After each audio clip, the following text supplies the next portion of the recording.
주님이 여러분과 함께 하실 줄로 믿습니다. 오늘 열왕기하 2장 1절부터 11절까지 말씀은 여름 특수 영감을 갑절로 받기 라는 제목으로 같이 하나님의 말씀을 나누기 원합니다. 여러분, 여름 하면은 뭐가 생각납니까? 피서. 피서라고 하는 말은 더위를 피하여서 서늘한 곳으로 가는 것, 이것이 바로 피서의 의미입니다. 근데 우리 성도들은 피서만 하기는 좀 뭐해요. 어떤 사람이 피서 다녀왔냐 물으니까 자기가 피서 갔다 왔다고. 어딜 갔다 왔냐고. 방콕에다가 동남아에다가 그리고 또 사이판, 하와이 갔다 왔다고. 돈이 많이 들었겠다고. 돈이 한 푼도 안 들었어요. 어떻게 돈이 안 들었냐 물으니까 방콕은 방에 콕 처박혀서 있었고, 또 동남아는 동네 남아서 아이들하고 놀았고, 사이판은 건물 사이에서 판때기 깔고 잤고, 또 하와이는 하루 종일 와이프하고 이야기하느라고 여름 보냈다고. 우리 성도는 피서만 보내기는 그렇습니다. 우리는 이 여름이 특수입니다. 여러분, 특수가 뭡니까? 특별한 수요를 창출하는 시장 활동입니다. 그러니까 쉽게 말하면 아주 특별한 재미를 본다는 것입니다. 여러분, 우리 성도에게는 어떤 특수가 있겠습니까? 오늘 말씀의 제목입니다. 영감을 갑절로 받을 수 있는 시간입니다. 할렐루야. 여러분, 영감을 받으셔야 돼요. 엘리야가 이제 본문에 보니까 회오리 바람을 타고 하늘의 들림을 받아서 올라가는 그런 기적적인 사건이 예고가 되고 있습니다. 그런 상황 가운데서 그 제자 엘리사는 엘리야에게 허락하셨던 하나님의 능력, 엘리야에게 허락하셨던 영감을 받아야 되겠다, 그런 소원을 가지고 있어요. 그런데 엘리야가 엘리사에게 따라오지 말라 그렇게 했어요. 그런데도 불구하고 그는 가서 마침내 영감을 갑절로 달라 이렇게 소원을 아뢰었던 것입니다. 여러분, 영감이라 하면은 어떤 이해가 되어집니까? 보통 문학 활동할 때 우리 영감을 받아가지고 그렇게 시도 쓰고 소설도 쓰고 그렇게 하지 않습니까? 저도 시인도 아닌데도 불구하고 가끔 시를 쓰거든요. 지난번에 성지순례 갔다 와가지고 제가 그 순례 장소마다 시로 쓰니까 잘 기억이 되고 또 이제 은혜가 있더라고요. 그래서 메테오라라고 하는 곳에 가가지고 그 기암 절벽 가운데 이렇게 수도원이 있습니다. 그것을 이제 제가 시로 써가지고 주보에다가 이렇게 실었는데 별로 안 보시는 것 같아요. 그래서 제가 다 이야기하지 않고 좀 좋은 것만 말씀하겠습니다. 메테오라라고 하는 시를 갖다가 3단락으로 나눠가 썼는데요. 첫 번째는 이제 하늘의 기둥이었는데 그 기둥을 이제 제가 표현하기를 욕심으로 쌓은 탑이 아니기에 벼랑 끝 몸부림이 아름답다. 정말 시적인 표현입니다. 무릎으로 오르는 기도의 열정이 메테오라를 만들었다. 참 이건 영감이에요, 영감. 그 다음에 이제 또 생략하고 두 단락째로 접어 들어가지고 공중에 떠 있다. 정말 공중에 떠 있는 것 같았거든요. 공중에 떠 있다. 그래서 거기 들어가면은 메테오라는 이제 수도자들이 그 해골을 딱 안치해 두었어요. 아주 섬뜩했거든요. 근데 그 해골들을 보면은 어떤 해골은 붉으스름한 해골이고 어떤 해골은 보면은 흰 해골이 있대요. 근데 그걸 그렇게 표현했어요. 지금은 그들의 일부인 해골이 안내자, 붉으스름한 해골은 적 포도주 애호가, 흰 해골은 흰 포도주 애호가. 기도자들은 세상으로부터 자유하고 싶었다. 메테오라라는 기도자들의 무거운 인생을 깃털처럼 가볍게 줄고 공중에 자리 잡았다. 괜찮은 표현입니다. 그리고 마지막 3단락이 있는데, 하늘 사다다리, 이게 제일 중요한 거거든요. 하늘 사다다리, 죽기 전에 가봐야 할 여행지 메테오라. 하늘 사다다리가 없다면 여행지일 뿐, 야곱은 빈들에서 하늘 사다다리를 보았다. 여호와께서 과연 여기 계시거늘, 우리 교회 건축되어 있는 이제 그 옥상에 있는 탑이 바로 하늘 사다다리입니다. 그런 조형물입니다. 예수님은 천사들이 인자 위에 오르락내리락 하늘 사다다리를 선포하시도다. 하늘의 기둥도 공중에 떠 있는 것도 모두 하늘 사다다리 놓으려고 지어졌다. 지금은 예수 이름으로 하늘 사다다리를 허락하셨다. 우리 마음에 메테오라. 너무 멋있어요. 그런데 우리 노회에서 성지순례 갔다 오고 나온 뒤에 화보하고 이런 글들을 묶어가지고 이 화보집을 만들었어요. 나는 12를 4편 줬는데 다 이 사람들이 잘라버리고 한 편만 실어주는 거예요. 재정적인 이유라면서. 제가 제일 참 조금 더 많이 했는데 3개를 다 잘라보고 1개를 써줬는데, 그래가지고 화가 나가지고 내가 보도 안 했어요. 근데 이제 화보집을 받았는데 너무 그림도 잘 나왔더라고. 사진도 잘 찍었고. 그래가지고 제가 이제 쓴 거를 찾아봤죠. 찾아보니까 이게 웬일입니까? 메테오라 시를 갖다가요 3단락으로 돼 있는데 2단락만 쓰고 마지막 3단락을 잘라버렸어요. 너무 화가 나가지고 내가 담당하는 목사님한테 내가 한참 이야기를 했는데 무슨 말인지 못 알아듣는 거예요. 목사들도 참 시를 좀 공부해야 되겠구나. 나무 시를 다 잘라먹고. 예? 여러분, 우리가 어떤 집에서 피아노를 치는데 아침마다 도레미파솔라 도레미파솔라 그만 치더래요. 옆집에서 계속 듣다가 너무 화가 난 거예요. 화가 나가지고 옆집에 있는 사람이 시도 쳤대요. 그런 거와 똑같은 거예요. 남의 시를 다 잘라먹고. 그래서 나는 더욱더 하늘 사다다리가 선명한 겁니다. 이야기는 웃으라고 하는 이야기입니다. 우리가 보통 영감이라고 그러면 이런 문학적 활동만 영감으로 생각하거든요. 그렇지 않습니다. 2011년도에 그게 아니라 요건 조금 이따 이야기하고요. 지난번 내가 기독 TV를 봤는데 서울 명성교회에 김삼환 목사님이 설교를 하시더라고요. 설교하시면서 자기는 시골에서 너무 가난해가지고 그 도심지 가면은 중국집에 가서 꼭 짜장면을 먹었대요. 너무 짜장면이 맛있어가지고 자기 꿈과 비전은 무엇이냐? 앞으로 중국집에 뽀이 하는 것이다. 중국집 뽀이 하는 게 옛날엔 뽀이라고 했잖아요. 중국집 뽀이 하는 게 자기 꿈과 비전이래. 또 이제 그 죽전에 가면 세댕교회라고 있잖아요. 송항선 목사님 설교 내가 한번 들어봤어. 짜리몽이시잖아요. 땅땅한 분이 설교하시잖아요.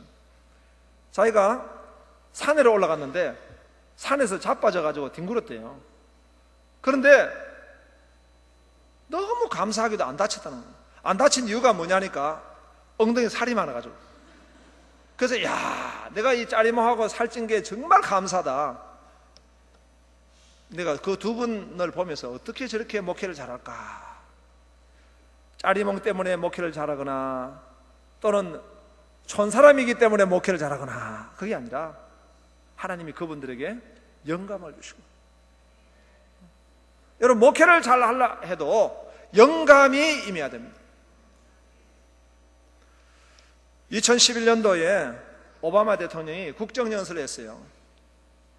근데 거기에 그 연설 가운데 아주 핵심이 있습니다. 그것은 지금 우리 시대는 제2의 스푸트닉 모먼트, 스푸트닉 시대에 우리가 접어들었습니다. 이런 이야기 했어요. 스푸트닉, 이게 무슨 말이냐 하니까 1957년에 경천 동지할 일이 일어났어요. 미국이 아주 충격을 받았습니다.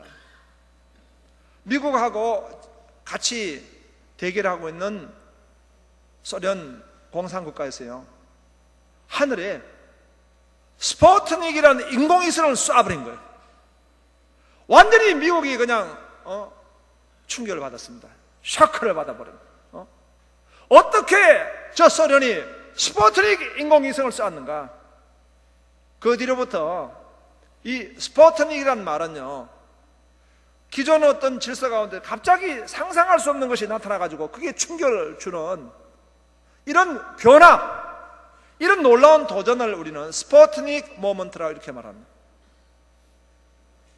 그런데 우리 한국에 섬유 의료의 한 재벌이 있었어요.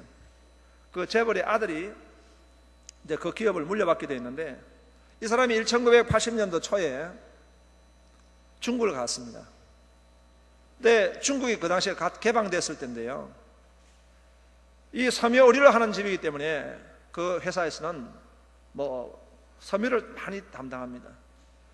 근데 와이셔츠를 보통 이제 그 제품을 포장을 하려면은 여공이 1시간에 2장 정도 한대요. 그런데 그 중국에 있는 하청업체에 갔더니 하청업체 사장이 그 왕서방에 나오더니 이분이, 사장님, 우리는 오늘 하루 만에 50만 장 포장하겠습니다. 50만 장. 그럼 50만 장을 어떻게 포장하냐고 조금 보시라고. 이 중국 지사장이 스피커로 큰 소리로 니하마 다 오라고 막 이랬어요. 방송을 했어요. 비슷하죠? 니하마 이러고 오라 그랬어. 그랬더니 갑자기 사람들이 몰려드는데, 할아버지, 할머니, 어른들, 애 새끼까지 합해가지고 골목에서 몰려드는데 수만 명이 하루 종일 몰려들어요. 그 다음에 이제 와이셔츠 포장하라고 다 나눠줬더니 하루 만에 50만 장을 만들고요, 50만 장 만들고 나는데 식권 하나씩 줘버리니까 다 돌아가더랍니다. 그걸 보면서 스푸트닉 모먼트, 충격을 받은, 야, 이거는 앞으로 상상할 수 없는 시장이 온다. 그러니까 이 사람이요, 그 아버지 회장한테 가가지고 그 이야기를 했어요. 아버지, 우리는 섬유 의료로 성부를 볼 수가 없습니다. IT 산업으로 나가야 됩니다. IT로 나가야 됩니다. 그렇게 해가지고 세계적인 IT 산업이 되었다는 전설 같은 이야기가 있고, 거기 직원들이 여기 많이 계세요. 여러분, 순간의 결정이 영혼을 좌우하는 거예요. 이런 것을 우리는 영감이라 이렇게 말합니다. 그러나 영감 속에는 어떤 직관, 어떤 창의성, 어떤 판단, 어떤 의지, 꿈과 비전, 과학 수행을 해나갈 수 있는 능력, 이런 것들이 전부 포함되어 있는 말을 우리는 영감이라 이렇게 말하고 있는 것입니다. 근데 오늘 우리가 성경에 보니까, 지난번 성경에는 영감을 갑절로 주옵소서 했는데 오늘 보면은 성령의 능력이라 이렇게 표현하고 있어요. 다 같은 말입니다. 엘리사는 성령의 능력으로 말미암아 기적을 일으켰습니다. 이게 다 영감입니다. 여러분, 오늘 하나님의 사람이 복을 받을 때에 하나님으로부터 뭘 받아야 되겠습니까? 이 영감을 받아야 될 줄을 믿으시기 바랍니다. 그러면은 어떻게 하면 이 영감을 받을 수 있을까요? 오늘 하나님은 이 말씀을 통해 가지고 우리에게 두 가지를 알려주고 계세요. 첫 번째는 시험을 통과해야 된다는 것이에요. 엘리사가 이제 서성 엘리야에게 나갔어요. 엘리야는 지금 이제 해오리 바람이 불면은 하늘로 성천할 그런 자리 가운데 있어요. 그러면서 이 엘리야가 제자 엘리사에게 너는 여기 길갈에 머물러라 했어요. 그런데 이 길갈에 머물러라라고 하는 것은요, 하나의 바로 테스트였습니다. 그의 신실성을 시험해보는 하나의 테스트였어요. 엘리사는 그 시험을 통과합니다. 여호와의 사심과 당신의 영혼의 사심을 통해서 맹세하노니 나는 이 자리에 머물지 않고 당신을 따라가겠노라 말씀했어요. 길갈이라고 하는 것은 어떤 것입니까? 길갈은요, 이스라엘 백성들이 요단강을 건너가지고 이제 처음 만나는 곳이 뭐냐 하면 여리고성입니다. 여리고성을 정복해야지만 가나안 땅으로 들어갈 수 있는 거예요. 그런데 하나님이 이 이스라엘 백성들에게 큰 시험을 주셨어요. 너희들은 그 자리에서 길갈에서 할례를 하라고 말씀했어요. 할례라고 하는 것은 뭐 우리가 의학적으로 말하면 남자 포경 수술입니다. 그것을 이스라엘 백성들이 하게 했던 것은 나는 하나님과 함께 죽었다는 거예요. 나는 죽고 하나님만 사신다고 하는 그런 세례의 의미가 들어있는 것이에요. 그 길갈에 머물러라, 이 말씀의 의미는 너는 정말 네가 죽고 주님만 사실 수 있는 그런 시험을 통과할 수 있겠느냐, 그런 충성심을 가질 수 있겠냐. 이 엘리사는 그것을 통과한 것입니다. 그 다음에 또 간 곳은 바로 베델입니다. 베델에서 엘리야가 또 말합니다. 너는 여기에서 머물러. 엘리사는 여호와의 사심과 당신의 영혼의 사심을 맹세하노니 나는 이 자리에 머물지 않고 당신을 따라가겠노라. 그것은 무슨 시험이었습니까? 베델의 시험은 바로 믿음의 시험이었어요. 과거에 야곱이 형 에서를 속이고 그 집을 가출하게 됐어요. 빈들에 나와가지고 잠을 자게 됐어요. 꿈에 하나님이 나타나셨습니다. 그런데 하나님이 바로 하늘 보좌에서 하늘 사닥다리를 내려주신 거예요. 그리고 천사가 오락내락 하고 있고 하나님이 말씀하시기를 나는 아브라함의 하나님이요 이삭의 하나님이요 이제 너의 하나님이다. 그 하나님을 꿈에서 만나고 난 뒤에, 꿈을 깨고 난 뒤에 이 야곱이 돌베개에 기름을 붓고 하나님을 제사하면서 과연 여호와 하나님이 여기 계시거늘 그런 믿음의 고백을 했습니다. 바로 이 베델은요 믿음의 시험이었어요. 여러분, 믿음이라는 게 무엇입니까? 믿음은 하나님이 살아계신 것을 믿는 것입니다.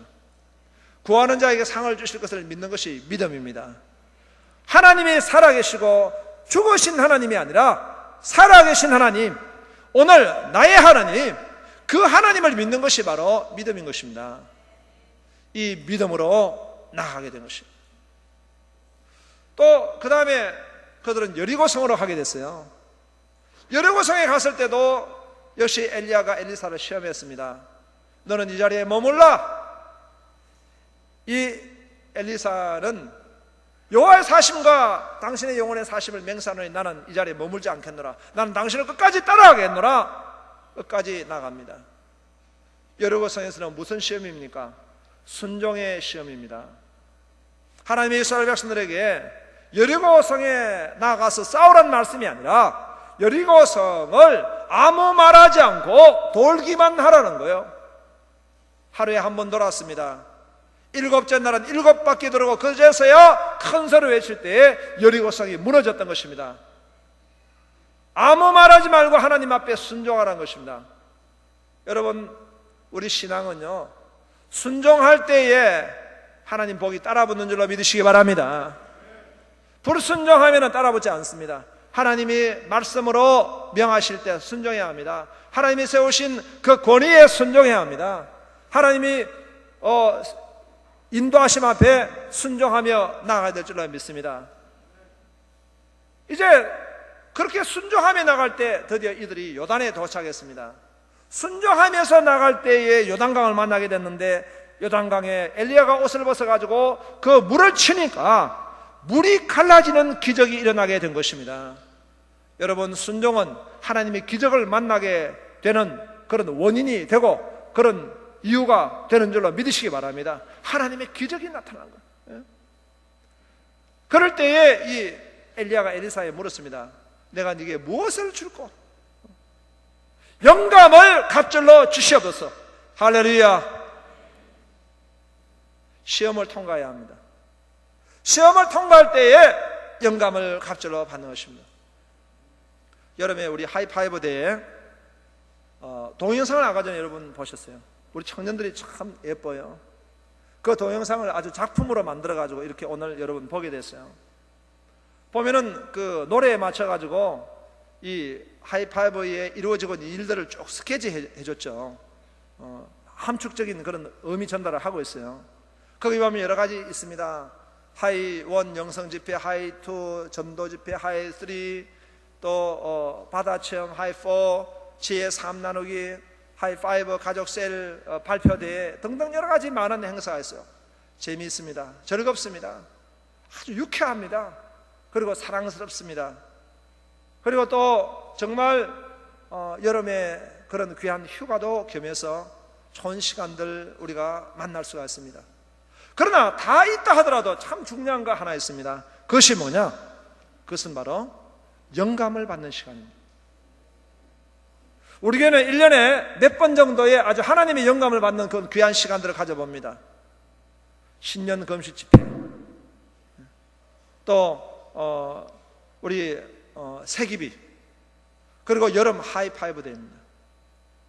여러분 그냥 여름 시간이 아니라 그곳에 나가 하나님을 예배하면서 하나님 말씀을 받으면서 하나님이 주신 영감을 받는 시간입니다. 여러분 시험을 통과하시기 바랍니다. 잘 라면이 안 되시는가 봐요. 거기는 순종의 시험, 믿음의 시험, 그리고 신실성을 하나님이 시험하십니다. 그래서 이제 안 가시려다가 가시는 분들 가운데서 보니까 아주 지혜롭게 1박 2일만 딱 하고 나머지는 이제 개인 스케줄을 이렇게 아주 테크니컬하게 만드신 분들도 있더라고요. 1박 2일은 바로 길갈과 베델 코스입니다. 3박 4일을 해야지 여리고에서 그리고 요단강까지 나가는 거예요. 여러분 하나님, 우리가 끝까지 하나님을 쫓으며 붙잡으며 나가야 될 줄로 믿으시기 바랍니다. 교회는, 엘리야는 오늘 이 시대의 교회입니다. 교회가 가는 곳에 함께 가고 교회가 하는 일에 함께 하고 교회가 있는 곳에 함께 머물고, 이것이 바로 여러분 시험입니다. 이 시험에 다 통과하신 여러분 되시기 바랍니다. 혹시 여러분 가운데 또 정말 도저히 참여하지 못하실 분도 있으시잖아요. 그런 분들은요, 이 여름을 그냥 보내지 마시고 영감을 갑절로 얻을 수 있는 그런 기회로 삼으시기 바랍니다. 그래가지고 또 기도원에 가야 되겠다. 여러분 잘못된 기도원에 가면 또 이단 만납니다. 또 잘못된 데 가면 여러분 잘못된 진리를 만날 수도 있습니다. 아무쪼록 여러분 그럴지라도 정말 하나님을 만나는 시간 되기를 주의 이름으로 축원합니다. 어떻게 하면 영감을 갑절로 받을 수 있을까요? 소원이 불붙어야 합니다. 나는 하나님의 영감을 받아야 되겠다. 나는 하나님의 능력을 받아야 되겠다. 나는 응답을 받아야 되겠다. 그런 소원이 불붙어야 합니다. 엘리사는 이 시험을 다 통과하게 됐어요. 그런데 또 하나 시험이 있었어요. 그건 뭐냐 하면 가는 곳마다 성도들이 있었어요. 같은 엘리야의 제자들이 있었는데 그 제자들이 하는 말이 옆구리 염장을 찌르는 소리를 하는 거예요. 3절에 보니까 베들레에 있는 선자와 제자들이 엘리사에게 나와 그에게 이르되 여호와께서 오늘 당신의 선생을 당신의 머리 위로 데려가실 줄 아시나이까? 이게 무슨 말입니까? 이미 게임은 끝났다는 것입니다. 이미 엘리야는 하나님이 다 데려가시는데 당신은 뭐 끝까지 따라갈 필요가 뭐 있냐고. 항상 마귀는요, 하나님의 축복 좋은 일을 만나려 하면은 방향을 조금 돌려놓으려 하는 그런 마귀의 계계가 있습니다. 이런 마귀의 계계라든가 이런 축복받을 그런 것들을 우리가 어떻게 하면 끝까지 붙들고 나갈 수 있겠습니까? 그것은 바로 내 속에 꺼지지 않는 열정, 막을 수 없는 열정, 식을 수 없는 열정으로 나가는 소원입니다. 그런 불붙는 소원이 나한테 있어야지만 믿음으로 우리가 시험을 통과하며 나아가야 될 줄로 믿으시기 바랍니다. 할렐루야. 불붙는 시험입니다. 내 속에 도저히 끌 수 없는, 여러분 가운데는 지금 보니까 한 2분 정도가 눈을 지극히 감으시고 설교를 듣고 계시는데요, 불교 신자 보는 것 같아요. 여러분 마음에 불이 붙어 있어요. 불이 지금. 여러분 예배하러 나올 때마다 나는 하나님 앞에 예배합니다. 하나님 앞에 소원이 있습니다. 나는 하나님 만나야 됩니다. 나는 오늘 이 예배가 마지막 예배입니다. 이런 어떤 각오를 하고 마지막 예배에 아멘 하지 마시고요. 나는 어저께 오늘 하이파이브 동영상을 보면서 하나님 주신 메시지가 있더라고. 거기 보니까 몇 번이나 등장하고 있는 분이 계세요. 조기행 권사님이에요. 작년에 돌아가셨잖아요. 올해 돌아가셨죠. 올해 돌아가셨어요. 그 하이파이브에 보면 주인공같이 계속 나오는 거예요. 그 모습을 보면서 나는 사실 이제 교육자실에서 그걸 보면서 하나님 메시지 하는구나. 하나님이 우리 데려가 버리면 그만이에요. 죽기 전에 하이파이브로 다 갑시다. 나 그렇게 들리더라고. 여러분 지금 아이고 귀찮다고 안 죽어요? 나 바쁘다가 안 죽어요? 그 동영상에 보니까 왜 조기행 권사님이 자꾸 나오는지 몰라. 보니까 지금 그 숙소에 3층이라 가지고 관절 아파서 못 올라가. 관절 아프면 안 죽어요? 네? 여러분, 우리가 하나님이 주신 이 시간들은 전부 기회입니다. 불붙는 열정으로 나는 능력을 받아야 되겠습니다. 나는 사명을 감당해야 되겠습니다. 나는 소원을 가져야 되겠습니다. 할렐루야. 미국에 데이비드 레빈이라는 교수가 있어요. 이 사람은 의사이고 밴더빌트라고 하는 학교의 교수이기도 한데요. 이 사람이 의학 교수이면서 제일 자기가 환자를 다루면서 두려운 병이 있어. 건위축성 척생경화증, 루게릭병. 여러분 아시죠? 몸에 마비가 오는 병이에요. 이 병이 참 두렵더라고요. 그런데 자기가 이 병에 걸려버렸어. 46세가 되었을 때는 다리가 마비되기 시작하면서 갈비뼈, 그 다음에 온몸이 굳어지기 시작하면 나중에 혀까지 굳어지더라고요. 그런데 자기 기능 가운데 딱 한 기능만 살아있어요. 나중에는 뭐냐? 눈꺼풀. 그런데 이 사람은 그 마음속에 불붙는 열정을 끄지 않았어요. 그 눈꺼풀을 가지고 나는 살아야 되겠다. 그래서 알아보니까 눈꺼풀만 가지고 작동할 수 있는 컴퓨터가 있더래요. 그 컴퓨터를 가지고 그는 4년간 눈꺼풀만 가지고 연습을 한 거예요. 그리고 강의를 하게 되었고 책을 쓸 수 있게 되었답니다. 여러분, 사람이 불붙는 열정을 가지고 있으면 반드시 나갑니다. 그런데 그 불붙는 열정으로 우리는 뭘 해야 되겠습니까? 하나님 앞에 나가야 될 줄로 믿습니다. 그것이 불붙는 소원으로 하나님 앞에 나가는 것이에요. 여의도 순복음교회 조영기 목사님이 설교하시는데 그런 간증을 하더라고요. 대만에 집회를 갔는데 어떤 환자 한 명이 들것에 실려 오더란 거예요. 교통사고가 나가지고 이 목 위에는 살아있지만 목 밑에는 다 죽었어요. 움직이지를 못하는 거예요. 그런데 그 사람이, 데려온 사람이, 그분이 눈물을 흘리면서 조영기 목사님한테 자기를 위해 기도해달라고. 조 목사님은 믿음이 안 생기다는 거예요. 어떻게 저걸 치료할 수 있겠나.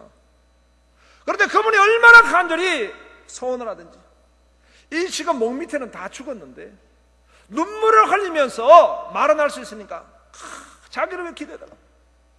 자기는 도저히 믿음은 없었지만은 그분의 간절한 믿음으로 그 머리에 손을 얹고 간절히 기도를 했다. 다음날 집회가 됐습니다. 집회를 딱 시작하고 설교를 하려는 순간에 갑자기 누가 문을 여더니 할렐루야 하면서 뛰어오는 거예요. 막 절뚝거리면서 걸어오는 거예요. 누구냐 보니까 어저께 들것에서 기도받던 그 사람이라. 할렐루야. 여러분, 불붙는 열정으로 살아가는 사람은요 놀라운 기적을 만나게 됩니다. 하물며 불붙는 열정으로 하나님 앞에 나가야 될 줄로 믿습니다. 그럴 때 하나님이 이 엘리사가 주신 같이 영감을 갑절로 주셔버서, 능력을 부어 주셔버서, 응답을 주셔버서, 그런 여름이 되신 여러분 되시길 주의 이름으로 축원합니다. 축원합니다. 합심해 기도합시다.